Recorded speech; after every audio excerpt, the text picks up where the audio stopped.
Indonesia, tepatnya di Provinsi Jawa Barat di daerah Mencut, Lagadar, berdirilah sebuah pesantren yang didirikan sebelum kemerdekaan atau kiranya tahun 1945, yaitu bernama Pesantren Darus Surur. Darus Surur itu awal mulanya adalah nama suatu tempat yang mana asalnya itu Babakan Sindang Suka dulu itu, yang mana lokasinya yang pakai jalan tol ini.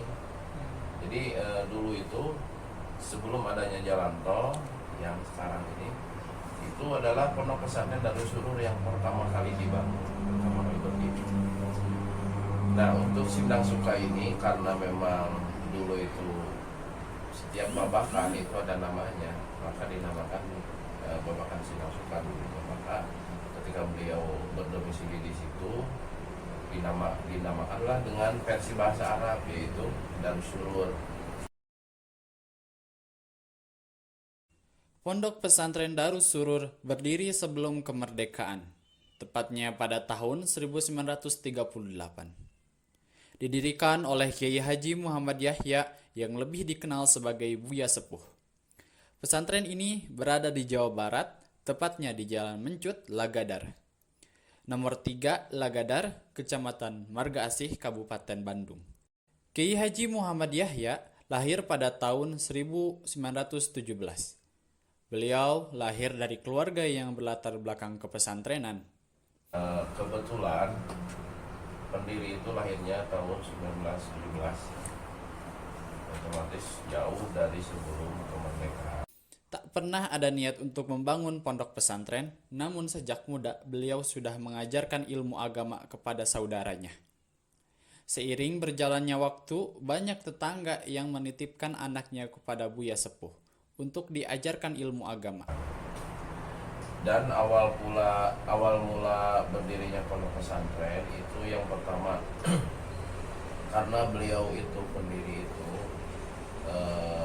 lahir dari kalangan orang-orang yang memang berpendidikan, khususnya pendidikan pesantrenan, yang mana beliau itu memang awal mulanya tidak ada niatan untuk membuka pondok pesantren awalnya. Jadi yang beliau lakukan di masa mudanya adalah mengajar seluruh anggota keluarga beliau, termasuk tetangganya. Karena antusias masyarakat, maka Buya Sepuh mendirikan Majelis Taklim Darus Surur. Jadi awalnya tidak ada niatan untuk membuka pondok pesantren.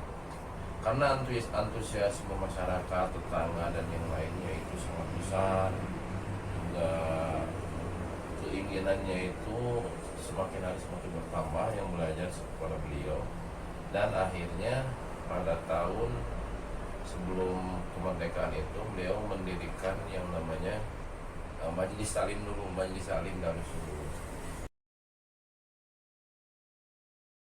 Pesantren dapat dikatakan menjadi pesantren, yaitu jika terdiri dari elemen-elemen seperti pondok, kiai, masjid, santri, dan kitab klasik yang diajarkan. Dan pesantren Darus Surur sudah memenuhi elemen-elemen tersebut. Untuk pondok di dalamnya itu kan kiai, santri, masjid, kitab. Kita mulai dari elemen pertama, yaitu kiai. Kiai adalah gelar yang diberikan oleh masyarakat kepada seorang ahli agama Islam yang memiliki atau menjadi pimpinan pesantren dan mengajar kitab-kitab Islam klasik kepada para santrinya. Kiai atau pimpinan pondok pesantren Darus Surur adalah Kiai Haji Muhammad Yahya. Untuk kiainya sendiri yang disepuhkan itu ada 3, itu anak-anaknya sendiri, berarti generasi kedua berarti kan. Itu masih ada laki-laki semua.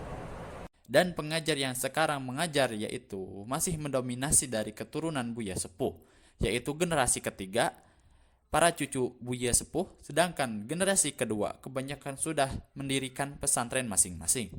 Jadi untuk pengajar sendiri, khususnya di Darus Surur,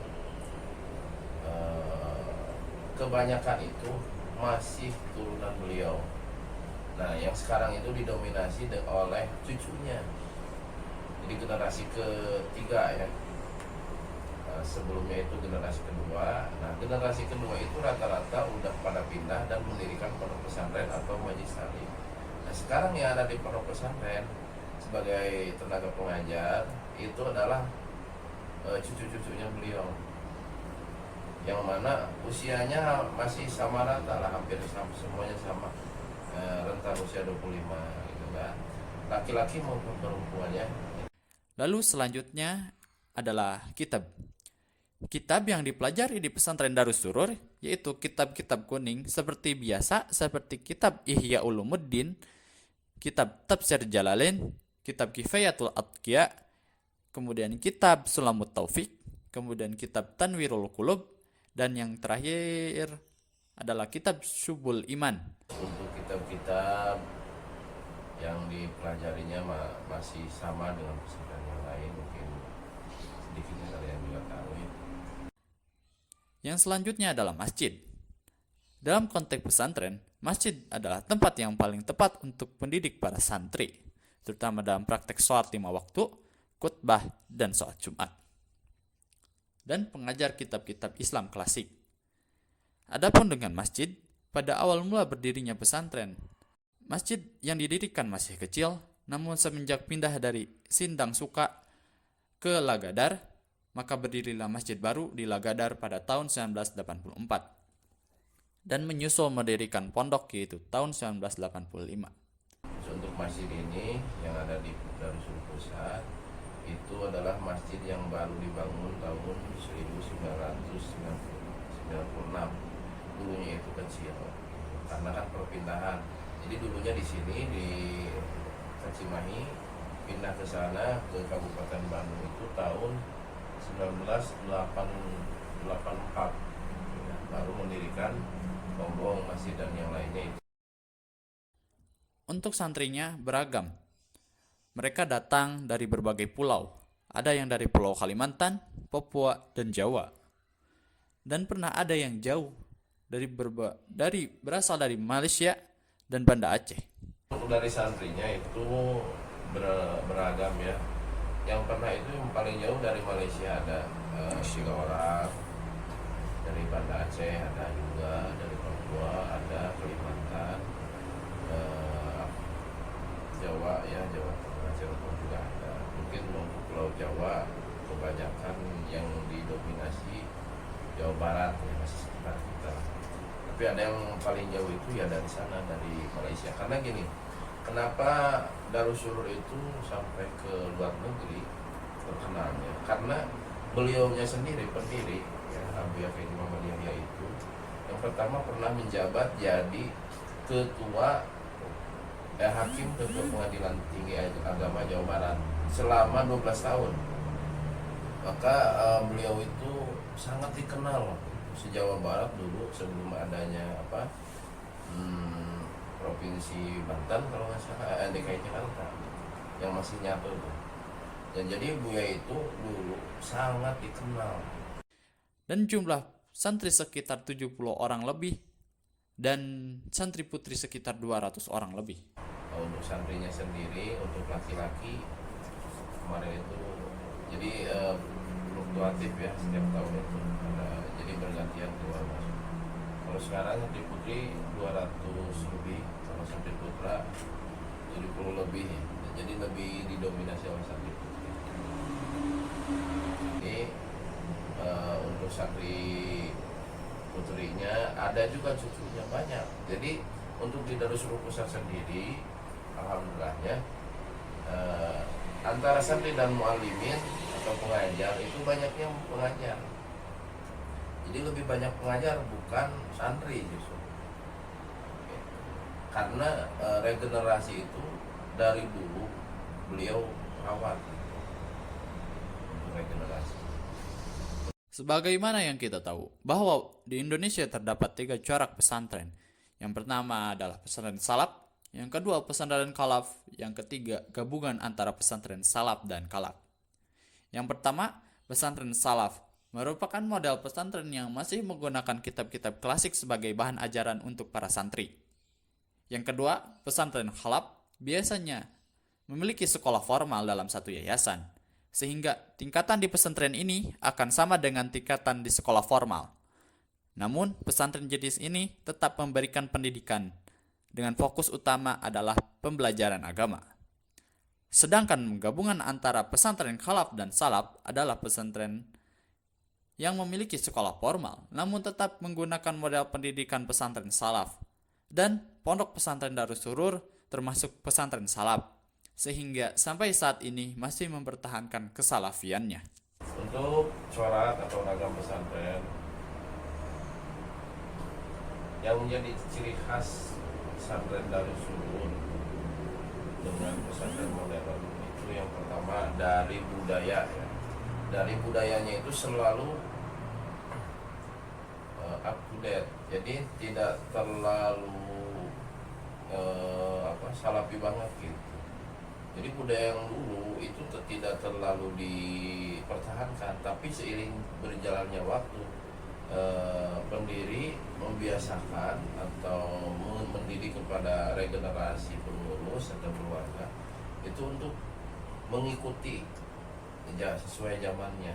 Contohnya gini, dulu nggak ada sekolah, dulu itu nggak ada sekolah, tapi tahun 2007 sekolah baru ada. Jadi sekolah ini SD, SMP, SMK adanya itu tahun 2007. Karena budaya di sini itu yang menjadi pembeda. Memang untuk metodenya salafi seperti Bandungan, ya, Sorogan, Pasaran dan yang lainnya. Nah, di sisi lain juga untuk semakin di sini kan daya tarik masyarakat anak muda ke pesantren itu kan berkurang, makanya dikolaborasikan dengan adanya sekolah pendidikan formal, yang mana di dalamnya adalah adanya pembelajaran yang dari pesantren diambil ke sekolah. Gitu. Seperti kitab kuning di sini dikaji. Dari mulai SD, SMP, SMK kitab kuning dikaji di sini. Pembiasaan di pesantren dibawa ke sekolah gitu. Dikolaborasikan. Itu yang membedakan pesantren Darus Surur dari pesantren yang lain dari segi kolaborasi dalam pendidikan, juga untuk metodenya masih sama dengan yang lain. Ada Bandungan, ya, Bandungan, Pasaran, Sorogan, Talaran.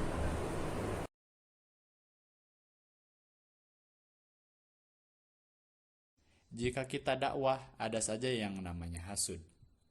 Setiap kita memiliki kenikmatan, kadang ada saja yang hasud. Begitupun di lingkungan pesantren, banyak sekali suka duka yang dialami oleh santri maupun pengajarnya.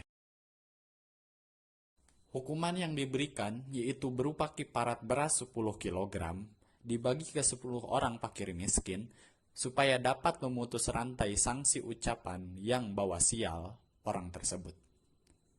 Yang kedua, ditakjir, dicepret 15 kali dan disuruh mengepel dan bersih-bersih kobong atau lingkungan masjid. Kalau santri perempuan, mereka disuruh membersihkan semua WC yang ada di lingkungan keluarga dan di kobong santri putri. Sistem pengajaran di pesantren bukan saja tentang di kelas pembelajaran, namun di pesantren kita diajarkan untuk mandiri, peduli terhadap teman, belajar untuk mengatur keuangan, mengatur waktu, dan belajar untuk memasak.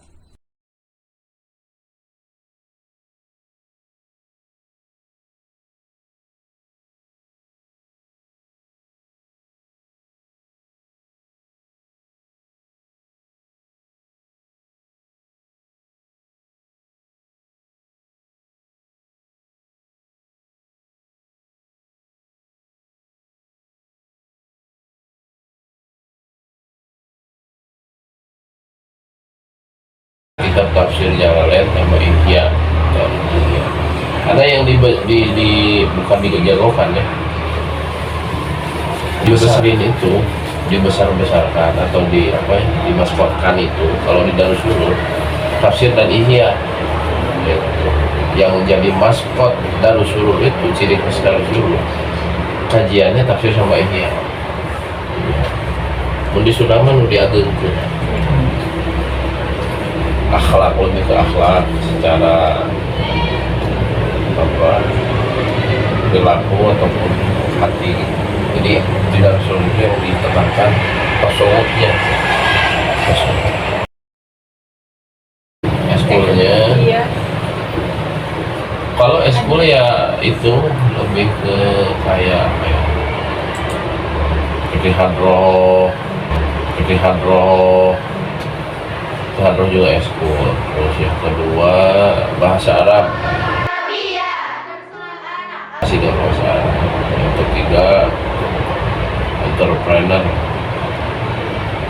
Yang keempat ini apa, keahlian di perlakuran.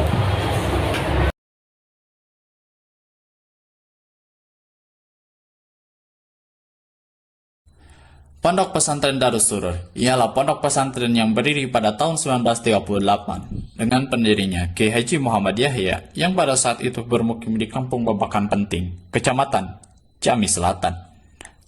Kemudian pada tahun 1985, Pondok Pesantren Darus Surur beralih ke Dusun Lagadar, Kecamatan Marga Asih, Kabupaten Bandung. Dengan manajemen simpel yang dimiliki oleh Datuk Pondok Pesantren, nyatanya Pondok Pesantren Darus Surur sampai tahun 2000 tidak hanya berdiri di Dusun Lagadar saja, melainkan berdiri berbagai cabang pesantren Darus Surur di tempat lainnya. Pondok Pesantren Darus Surur 1 ialah pondok pesantren yang menjadi pusat yang bertempat di Kampung Mencit, Dusun Lagadar, Kecamatan Marga Asih, dengan dipandu oleh Kiai Haji Muhammad Yahya sendiri.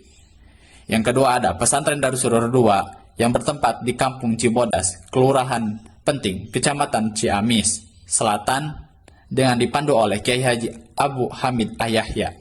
Yang ketiga, Pondok Pesantren Darus Surur 3 yang bertempat di Kampung Panyeweyan, Kelurahan Penting, Kecamatan Cimahi Selatan, dengan dipandu oleh Kiai Haji Zainuddin.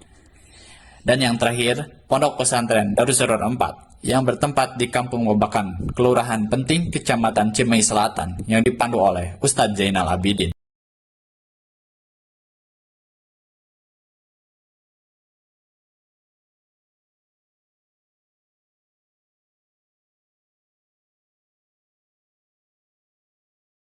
Secara lembaga nggak ada, tapi secara individu ada yang berafiliasi atau ikut andil di RU Nahdlatul Ulama. Prestasi Darus Surur dari dulu sampai sekarang belum bisa, mungkin ada ya ke depan, belum pesantren yang lain belum ada yang bisa. 17 tahun berturut-turut selalu juara pertama apa lomba kaligrafi untuk dari segi kaligrafi, lomba MTK bisa bawa viral itu, jadi baca kitab ini juara kedua, mewakili kota Cimahi.